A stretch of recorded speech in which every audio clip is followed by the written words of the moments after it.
আসসালামু আলাইকুম। চলে আসলাম আপনাদের মাঝে নতুন একটা রেসিপি নিয়ে। আজকে আপনাদের স্পেশাল একটা রেসিপি দেখাবো।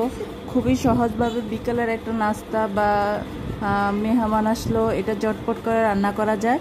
তো এখানে আমি পাউডার দুধ নিয়েছি, সাথে গরুর দুধ, আর এখানে চিনি, দারচিনি, এলাচ, তেজপাতা, লং সব কিছুই দিয়ে এখন আমি জাল করে নিচ্ছি। তো এখানে আমি সেউ নিয়েছি, এগুলো ভেজে তো এগুলো এখন ধুয়ে নিব। তারপরে এখানে নারকেল নিয়েছি একটা। তো এগুলো দিয়ে আজকে আমি আপনাদের মজাদার সেউটা রান্না করে দেখাবো। বিকেলের জন্য খুবই ঝটপট করে এই রেসিপিটা তৈরি করে খাওয়া যায়।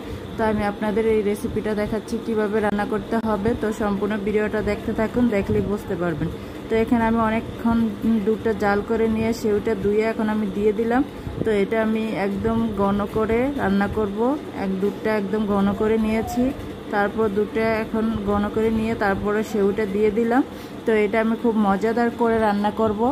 ভালো করে একদম নেড়ে চেড়ে রাখতে হবে, না হয় নিচে দিয়ে লেগে যেতে পারে। তো ভালো করে একদম নেড়ে ছেড়ে নিচ্ছি। তো এখানে একদম ভালো করে যখন ইয়েটা ফুটে আসবে বা সিদ্ধ হয়ে আসবে তখন আমি নারকেলটা দিয়ে দিব। তো এখানে আমি একটু সামান্য লবণ অ্যাড করেছি, সেটা তো সব কিছু দিয়ে এটা আমি এখন রান্না করে নিতেছি। তো দেখেন গনায় চলে আসছে আর দুধের কালারটাও চেঞ্জ হয়ে গেছে,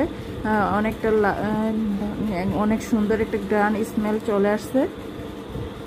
তো এখন আমি নারিকেলটা দিয়ে দিচ্ছি। তো নারিকেলটা সবটা নারিকেল দিয়ে দিব। তো একদম একটু নরম সাইজের নারিকেল এটা দিলাম। এটা বেশি শক্ত নারিকেল করি নেই, নরম নারিকেলটা দিলে এই সেউটা খেতে অনেক ভালো লাগে। তাই আমি একদম নরম নারিকেলটা করছি, দিয়ে রান্না করে নিলাম। তো এটা এত মজা হয়েছে যে আপনাদের বলে বোঝানো যাবে না। আপনারা বাসায় একবার ট্রাই করতে পারেন, বিকালের জন্য ঝটপট করে এই নাস্তাটা তৈরি করে খেয়ে নিতে পারেন।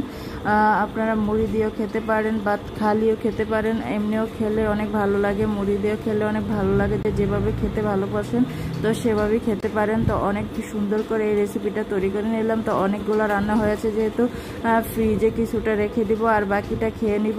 তো রান্না শেষ, আমি এখন এটা উঠে নিয়ে আসলাম। তো এখন আমি এটা কিছুটা রেখে দিব ফ্রিজে। সবটা তো খাওয়া সম্ভব না, তাই ফ্রিজে কিছুটা রেখে দিচ্ছি আর বাকিটা খেয়ে নিব। তো এটা এত মজা হয়েছে, এত মজা যে বাসায় প্রকাশ করার মতো না। তো আপনারা আমার ভিডিওটা দেখে যদি ভালো লাগে অবশ্যই ফলো দিন, লাইক কমেন্ট শেয়ার করে দিবেন। তো আপনারা ভালো থাকবেন, সুস্থ থাকবেন। ভালো ভালো ভিডিও দেখার জন্য অবশ্যই ফলো দিয়ে লাইক দিয়ে রাখবেন।